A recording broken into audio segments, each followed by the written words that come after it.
Hey, it's Clay, and this will be a video chart on Bitcoin. We will take a look at the 4-hour time frame. Real quick, what do I mean by 4-hour in case maybe you are new to charts? Instead of each one of these candlesticks here representing 1 day's worth of price action, which is what you would normally see, each one represents 30 minutes. So while this here, 4 hours. So while this here may look like several days worth of time, it's actually just the past few days broken down into 4-hour time slices. I'll let you this time frame that does a good job of telling the quote-unquote story of the price. So again, each one of these candles represents 4 hours of time, not the traditional day that you would see, and not 30 minutes as I stumbled over my own words there. But quick reminder, cryptos are open 24/7. So if you're watching this video 15, 20 hours from now, then yes, the chart is going to look different for you. But my goal here is to keep this video relevant for as long as possible. And I'm going to accomplish that by talking about more so general levels and then walk you through some questions. And based on how you answer those questions, that'll dictate the current status of the chart. So the first update, though, that does need to be made comes about based on a foundational rule in charting, which states when levels of support are broken and closed below, they do tend to act as resistance.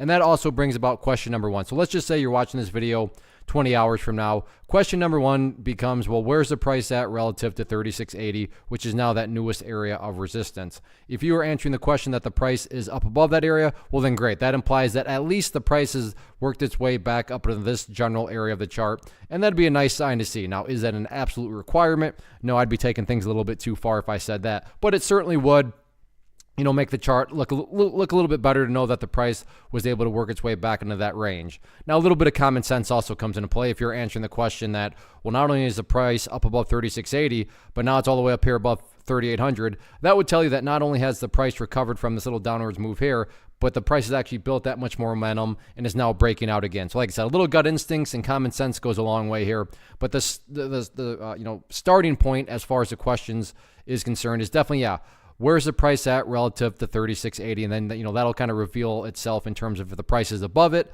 And then especially if the price is somehow up above 3750, which is that second red line up there. Now, if you're answering the question that the price is actually still down below 3680, the next immediate question to ask yourself is, okay, well, where's the price at relative to that purple line there, which is right now, give or take, right around 3600. If you're answering the question that the price is still up above 3600, well, then nothing has really changed from the time of this recording. The chart is essentially still just doing kind of a longer methodical consolidation where the price essentially has just continued to go sideways. Again, I'm not saying that in a bad way, just that nothing has really occurred from the technical perspective. Now, if you were answering the question, the price is actually down below 3600, next question immediately becomes, okay, well, where's the price at relative to this green line right there, which is valued at 3560. If somehow you're answering the question, the price is down below 3560, again, that's where a little common sense comes into play. I mean, if the price is right there, don't get me wrong, that's not a good thing, but that's much different than if you're answering the question and the price is all the way down there. That would be telling you that the bears have all of a sudden shown back up in a big way. So use these general levels, walk yourself through those questions,